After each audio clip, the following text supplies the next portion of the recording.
North Carolina got their first quad one win of the season.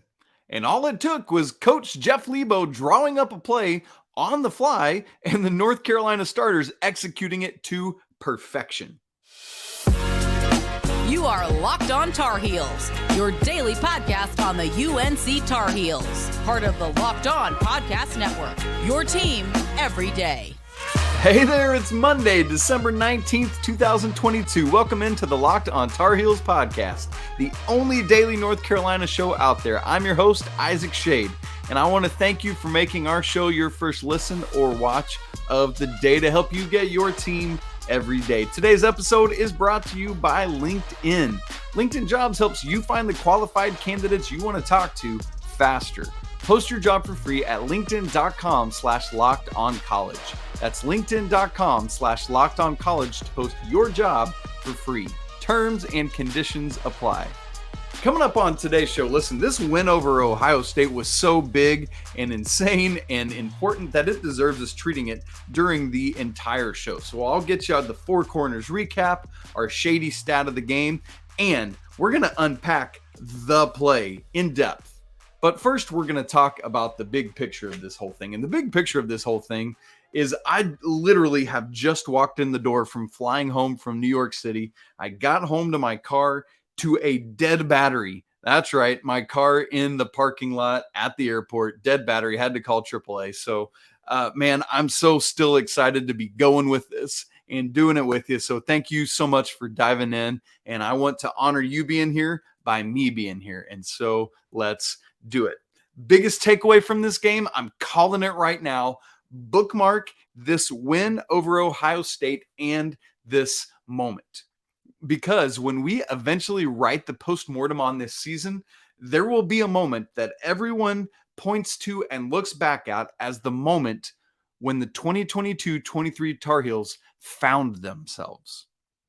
And I'm going to tell you right now, it could be that closing 12 minutes at Virginia Tech. Even though they didn't get that win, all they've done since then is win. In between, there's the wins over Georgia Tech and Citadel. But for me, for right now, I think this is that moment. This is where the Tar Heels found themselves. Because why? Well, it's against such a high-level opponent. Because against Virginia Tech, they made the push but didn't get over the top. In this game, not only did they make the push, they made multiple pushes, and they found a way to get over the top. Think about this with me. Imagine a scenario where Carolina doesn't get this win, where Leaky Black can't make that baseline pass with 2 seconds left, or he can't make that pass over the top to Pete Nance with 1.2 seconds left, or any other myriad of things that could have gone wrong, and Carolina loses this game.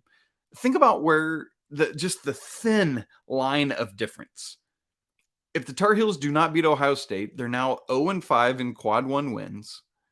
They haven't looked great, frankly, in any big-time national TV stage games. Moral victories like the one at Virginia Tech and would have been at not at Ohio State, but against Ohio State are nice to a certain extent. But at some point, a moral victory has to turn into a scoreboard victory for it to be worth anything, right? And that's what happened. That's what you get. You feel completely different with where things are at if North Carolina does not execute this comeback. But that's what they did, and that's where we're at on Monday, December 19th. There's more to be played, but the Tar Heels found a way to do it. So instead of 0-5 in quad one, the Tar Heels are now 1-4. And don't mistake what a big deal that is, right? In a season where the ACC is going to be down, quad one opportunities aren't there to the same degree they typically are.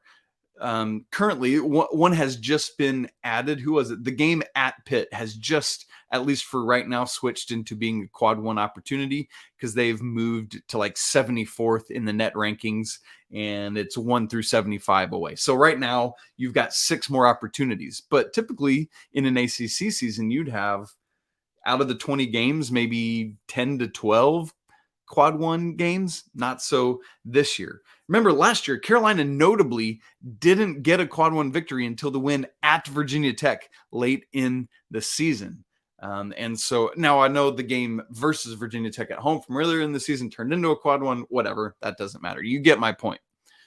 This is so big for resume building to get a win of this magnitude in the non-conference portion of the schedule, because that's a lot of what the selection committee looks at is who did you beat not only in conference play, but in non-conference play. And this is the last opportunity, because the game against Michigan on Wednesday, Michigan ain't doing it right now. And so you had to get this win against Ohio State. I cannot stress how massive it was to get this win on this stage in this way. And so beyond winning a quad one game, importantly, Carolina also hasn't lost outside of quad one. No bad losses is something else we look at. And typically it's okay if you've taken a quad two loss or two. You just want to stay away from quad three losses and very far away from quad four losses, which Carolina has none of. All 4 losses, that 4-game losing streak, were all quad one games. So it's not good to lose, but if you're going to lose, that's what you want to do. And so when you add in quad one and quad two, the Tar Heels are 4-4 right now. That's a great place to be. I'm really curious to see what the new polls look like when they come out on Monday. If depending on when you're listening to or watching this on Monday, you already know. I'm curious to see if the Heels hop back in. At the very least, they're going to get a lot of votes now because they've gone on this winning streak, including knocking off a ranked team in Ohio State. Some of the computer numbers still don't love them. They have moved up to 20th at KenPom as of like right before I recorded this, but they're still 31st at Torvik, things like that. I know that Gary Parrish at CBS moved them back into his top 25 on Sunday morning. And so really curious to see where it is. Now, additionally, another thing we need to look at big picture with this is I've been talking a lot in the past week or two about building on prosperity. As you turn the ship from that losing streak, now you got to take a win and build on it and get better and keep going. And now you just got to keep doing so, right? You've got 3 in a row. Do it again. Go out and have this performance against Michigan on Wednesday. Got to follow it up against another Big Ten opponent, and you can go from a 4-game losing streak to now a 4-game winning streak. A massive opportunity again on Wednesday. I also want to point out, right, it's not all sunsets and happy things.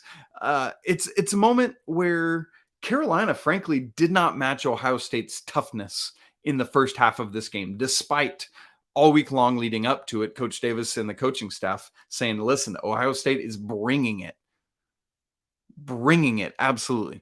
But what I love is that the second half was a different story. The Heels came out poised and ready for a fight, and fight they did. But, right, you know that I'm a positive person, but I have no problem critiquing when and where we need to. Carolina's like, if your coaching staff is pounding that into you, you got to be ready from the tip to bring the energy Carolina had in the second half. You got to be that locked in from the get-go. And I know there's probably nerves because it's MSG and other stuff like that, but still, it's just a basketball game. Go play it. And I know we know the Tar Heels are capable of that. We know they're not going out like, I'm going to be laid back today. This opponent's not that. That's not it. But there's just a different level of locked in that it's got to be. And that's what I am looking to see.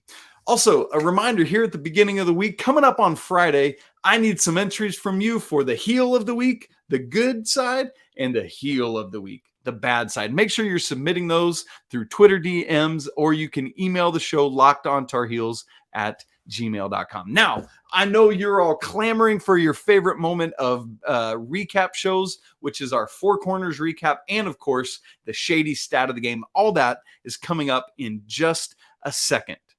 But first, this episode is brought to you by LinkedIn. LinkedIn these days lets you know that every new potential hire can feel like a high-stakes wager for your small business. You want to be 100% certain that you have access to the best qualified candidates available. That's why you got to check out LinkedIn Jobs. which helps you find the right people for your team faster and for free. It's incredibly easy to create a free job post, so why not give it a try? Add your job in the purple hashtag hiring frame to spread the word that you're hiring. And then you can use simple tools like screening questions to make it easy to focus on the candidates with just the right experience and skill set, and then hone in on who you'd like to interview and ultimately hire. You want to finish the year strong, and the right candidate can help you do exactly that. LinkedIn Jobs helps you find the qualified candidates you want to talk to faster. So post your job for free at linkedin.com/lockedoncollege. Again, that's linkedin.com/lockedoncollege to post your job for free. Terms and conditions apply. Okay, it is time for the Four Corners recap. This is what we do as an homage to Coach Dean Smith's Four Corners offense, always bringing you the four things I think were the most chief important in this game, as well as a shady stat of the game, a stat I thought really stood out. Number one, I said this on social media leading up to the game, but it's a very simple game plan for this one. Ohio State has a small front court, 6'6", 6'6", 6'8", Zed Key at the center. Meanwhile, Leaky Black, 6'9", Pete Nance, 6'11", Armando Bacot, 6'11". So that simple game plan, let Mondo eat, right? Feed Armando the ball and just let him go to work. Well, it was a worrisome beginning to the game because he picks up a foul 78 seconds in, and Coach Davis pulls him. I think a big part of that is you just don't want to risk Mondo getting that second foul early and getting into some trouble. So he pulled him there, and then Armando didn't come back in until 12:48 of the first half. Now, here's what's cool. In that final 12 minutes and 48 seconds, at that moment, the Tar Heels had 14 points. They scored 21 more points in that half. Mondo had 16 of them, including 10 in a row at one stretch, meaning he scored 16 points in under 13 minutes of game action. Wow, that is super impressive. So Carolina, once they figured out that script, went to it early and often. And then Ohio State made some halftime adjustments, made it more difficult to get post-entry passes. North Carolina took a while to figure that out, but eventually got back to Mondo, and he finishes with 28 and 15. Did they execute that game plan? Absolutely they did. I thought they could have done it more. There were times where there were just bad angles on entry passes, but getting there and working on it. Keep in mind also that Armando is still not 100% healthy. I know nobody is at this point. You're already getting nicks and cuts and bruises and stuff, but he's getting healthier. Number two on our Four Corners recap is the tenacity and persistence of this team. I know we talked about just a couple minutes ago that I didn't think the Tar Heels showed enough standing up to Ohio State's challenge in the first half. But in the second half, they sure did. Remember, in the first half, Carolina trailed by as much as 14, 5:30 left in the first half. So there are 25 and a half minutes left of game action. Carolina trails by 14. They got it down to 9 at halftime. Truthfully, it should have been 6, but some poor transition defense, which was kind of a theme of the day at various times, frankly, allowed Justice Suing to get a 3 at the buzzer. And I thought, oh boy, it's one of those days where Justice Suing is just going to go off. He had a back-to-back buckets for Ohio State there down the stretch.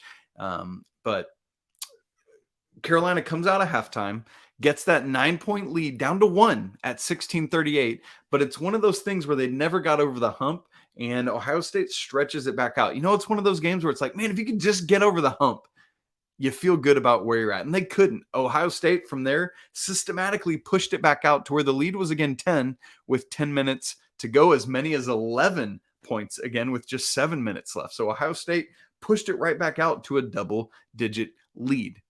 But as you know, North Carolina eventually pushed right back all the way to get that tie going into halftime or at the end of regulation, and then won in overtime. And so the persistence and the tenacity of these Tar Heels, you'd love them to start doing it earlier so they didn't have to do this.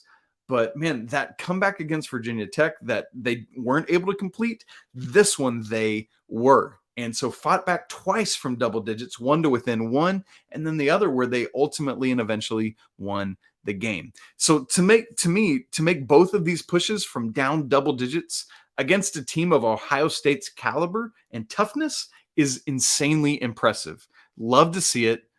love to know that even in a game, or maybe you don't have a great first half, because that's going to happen sometimes, you're able to stay with it and trust this team to do what it needs to do.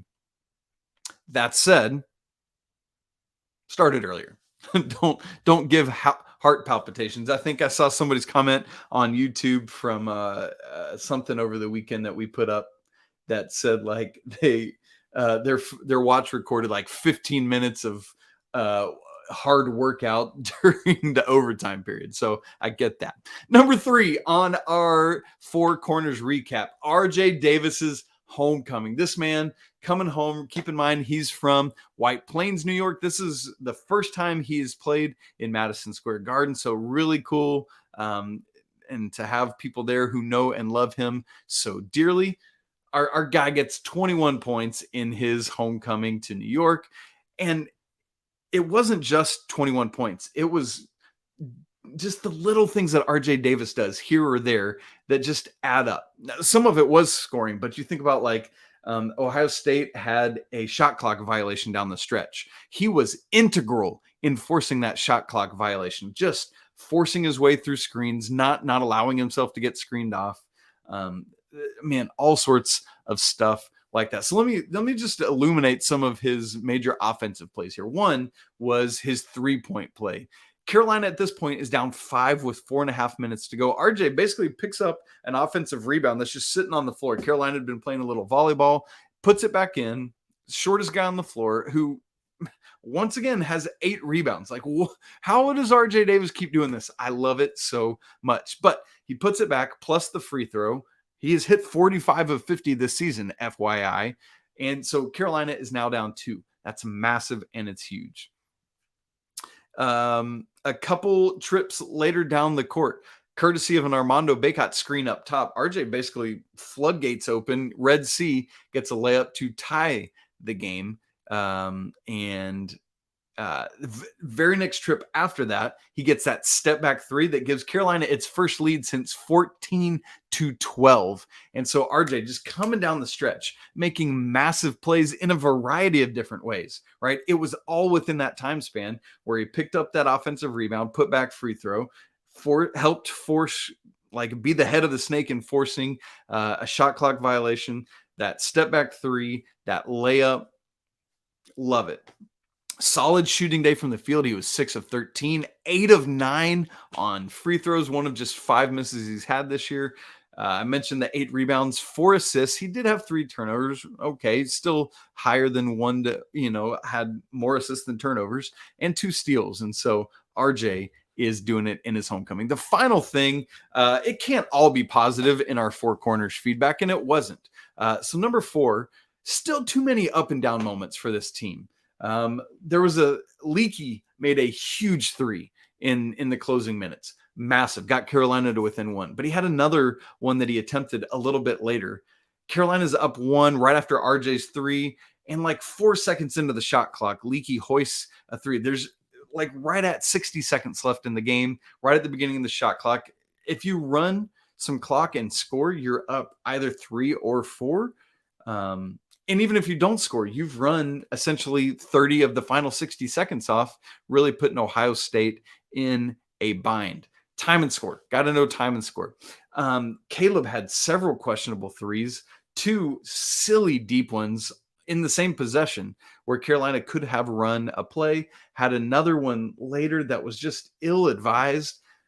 And like as a team, Carolina had some, quite frankly, inexcusable turnovers. And so all of this, just too many up and down moments. Again, that's that consistency of full game. But I can spin this too. The nice thing is, despite starting to pick up some wins and string them together, there's still a ton of room for growth for this team. By the way, something I want to talk about on Tuesday's show, 3-point shooting. I'm beginning to think this team is not a great shooting team from 3. And a lot of you are probably screaming at me saying, well, of course they're not. Why are you just beginning to think that? Well, I've been thinking slumps or whatever it is, but I'm starting to come around to it's just not a great 3-point shooting team. They're going to have days, but we'll see. So anyway, listen, still too many up and downs. Got to be more consistent due to the Tar Heels. All right. Got to wrap up this segment with the Schadey Stat of the game, and it goes to assist percentage. You've been hearing me talking a lot about assist percentage because, frankly, it hasn't been great this season until the past 3 games. Carolina, just from a pure how many assists, have 20 plus in back-to-back games now. The first 2 times this season, they've been over 20 in assists. But let's divide it out in terms of assist percentage, just simply meaning the number of field goals that were assisted. First 9 games of the season, Carolina's 12 in. First 9 games of the season, they assisted on just 39.3% of their field goals. That's not good, if you're wondering. In this 3-game winning streak they've had, flip in a massive way. The previous first 9 games, 39.3% assist rate. Now, 64.8 in those last 3 games. They've assisted on 59 of their 91 made baskets. That is Carolina basketball. That's what we got to see. Season percentage is now up to 46.2% from that 39.3%. And so you love to see that rise. Would love to get it over 50% on the season. If Carolina keeps doing what they're doing, it absolutely will. Well, this game, it took a lot out of the Tar Heel Nation. It took a special play, executed essentially to perfection to force overtime. But the genesis of the play, well, it might surprise you. We'll talk about that in just a second. But first, this episode is brought to you by BetOnline. BetOnline is your number one source for sports betting info, stats, news, and analysis. Get the latest odds and trends for every professional and amateur league out there. From pro football to the college bowl season to basketball and the wrap-up of the World Cup. Holy cow, that final was insane. They've got it all at BetOnline. Make sure you check out the line for Wednesday's matchup between the Tar Heels and the Michigan Wolverines in the Jumpman Invitational. They're always the fastest and easiest way to get your sports betting fix. So head to the website today or use your mobile device to learn more about all the trends in action. BetOnline, where the game starts. Okay, so let's set the table. Let's set the stage for this thing. The play itself is rad, but the reason I want to highlight it is because it's a sign to me of the Carolina coaching staff's capability, dispelling the rumor of them, Hubert just wanted to bring in Carolina family. They're not a good coaching staff. Let's get rid of that notion. On multiple occasions, as we've talked about, Carolina has fought back in this game. They get it to where they're now leading with under 30 seconds left. But then Bryce Sensabaugh gets a bucket in the lane to put OSU back up 2. And that's where we leave off. 2 seconds left. Carolina has 2 timeouts. Wasted timeouts, you say? There's only 2 seconds left in the game? I say no, sir. Absolutely, you need these 2 timeouts. Why? Well, first, you take a timeout right here to draw up a play. A lot of people are thinking, if we're using football parlance, Hail Mary right here, you got 2 seconds, you need the play. Hubert Davis is like, no, I got 2 timeouts. Let's use them both. So draws up a play for Leaky Black on the baseline. He can run because it's a made basket to get the ball to half court. RJ Davis, I think, took like 1 dribble to get across half court. Timeout, used just 0.8 of a second. Now, all the attention goes to the play, the basket. Let's think about how wild it is. Like, Ohio State knows you're trying to do this. And in NBA, you just take your timeout and you get the ball there. College, nope, stays right where it is. And so they had to execute this to perfection so that the other play could even happen. So first off, do not miss that leaky pass to RJ to get that first time out. Now, you know what happens next. Leaky lobs a pass to the opposite wing just inside the 3-point line. Pretty similar spot to Luke May's shot against Kentucky. Same jersey number. You love that. Where Pete Nance hits that turnaround jumper, that turnaround J that he said post-game, if he had to bet his life on 1 or 2 or 3 shots, this would be in it. Literally 1/10 of a second showing on the clock as he releases. Insane stuff. Bucket, overtime, let's go. But wait, here's the thing. The Tar Heels used a play they had never used before, they had never practiced before, and that doesn't even have a name. It's so cool. Coach Hubert Davis, the head coach of this team, I might add, trusted his assistant and former head coach Jeff Lebo to draw up a play based on a play he had seen earlier this season that Penn State used against Clemson a couple weeks ago, just with some of his own wrinkles. Penn State needed a 3 in that moment. Carolina didn't. So just used essentially the same thing, but put a little twist on it to where the Tar Heels could get this bucket from Pete Nance. So basically, Pete Nance is out there as a decoy while Leaky's going to inbound. You see Caleb Love and Armando on the strong side, and everyone's thinking one of them gets the ball. And so Pete Nance on the backside, I think it was Sensabaugh who had just made that bucket, actually, that was on him. So you got 6'6" on 6'11". Easy catch, turner. I mean, I say easy for Pete Nance to catch, turn around, and shoot. But here's another wrinkle in this whole thing. If you haven't heard about any of this yet, it's so wild and it's so crazy. Leaky and Armando were like, dude, I don't think this play is going to work. Like, Coach Lebo, love you. Thanks. Appreciate all you do. I just don't see it, I think was Armando's exact quote. And so they were basically ready to audible out of this thing. But then Leaky said he's getting ready to throw the inbounds pass. He sees Pete Nance look at him, and they just have this immediate nonverbal connection where it's like, yep, we're doing this. Leaky throws the pass, and the rest is history. And then Carolina takes care of business in overtime. Whew. Right?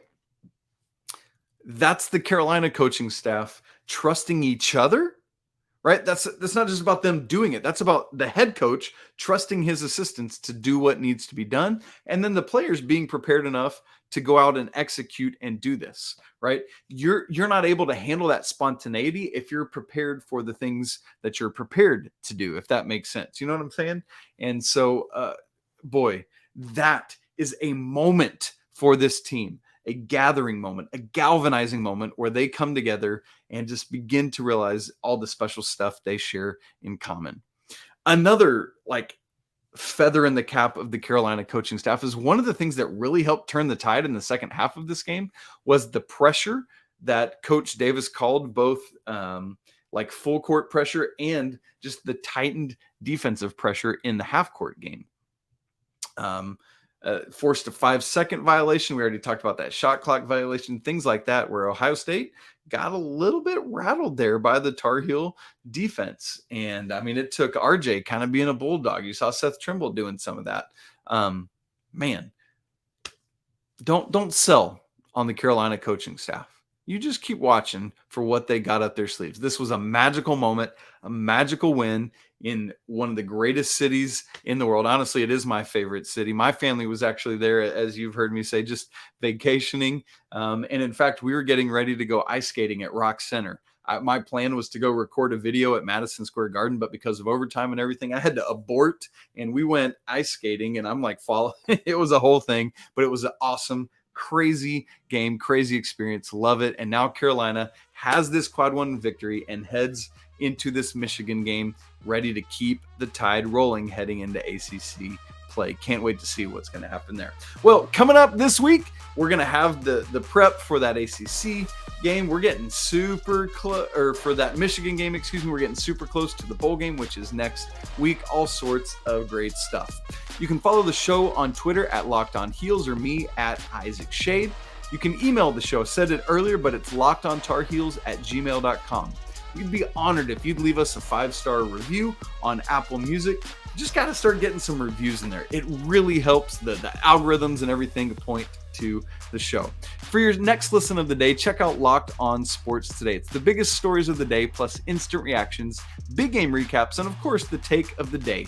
Available on the Odyssey app, YouTube, and wherever else you get podcasts. Don't forget to subscribe, smash the like button, and comment. And folks, you know it. It is always a great day to be a Tar Heel, right?